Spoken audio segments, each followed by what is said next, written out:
Hi guys, it's me and welcome to my new vlog. তো আজকে ইন্ট্রোটা দিচ্ছি স্কুলে এসে, কারণ আমি বের হওয়ার সময় ইন্ট্রো দিতে ভুলে গিয়েছিলাম। আর এখানে আছে আমার বিভিন্ন ফ্রেন্ড। আজকে আমি এসেছি শিক্ষানীলা প্রিকেটের স্কুলের বার্ষিক ফল প্রকাশ ও পুরস্কার বিতরণী অনুষ্ঠানে 2024। এখানে আছে আমাদের জন্য বিভিন্ন পুরস্কার। হাতের লেখার জন্য আছে রং, উপস্থিতির জন্য আছে ডিকশনারি, আর ফার্স্ট সেকেন্ড থার্ডের জন্য আছে জ্যামিতি বক্স। এই পুরস্কারগুলো সবগুলি অনেক সুন্দর। এখানে প্রধান উপস্থাপনা হিসেবে রয়েছে মোহাম্মদ জাহাঙ্গীর আলম স্যার। এরপর আছেন শিক্ষানীলা প্রিকেটের স্কুলের মাননীয় প্রধান শিক্ষক মোহাম্মদ ইউনুস আলী স্যার। এরপরে আছেন আব্দুল গনি সরকারি উচ্চ বিদ্যালয়ের প্রধান শিক্ষিকা মাননীয় হুসনিয়া আক্তার। এরপরে আছেন জনাব ব্যাপারী কামাল উদ্দিন স্যার।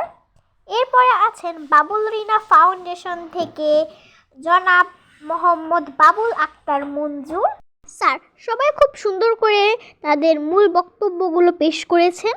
এরপর সব স্যাররা প্লে থেকে পঞ্চম শ্রেণী পর্যন্ত পুরস্কার বিতরণ করে।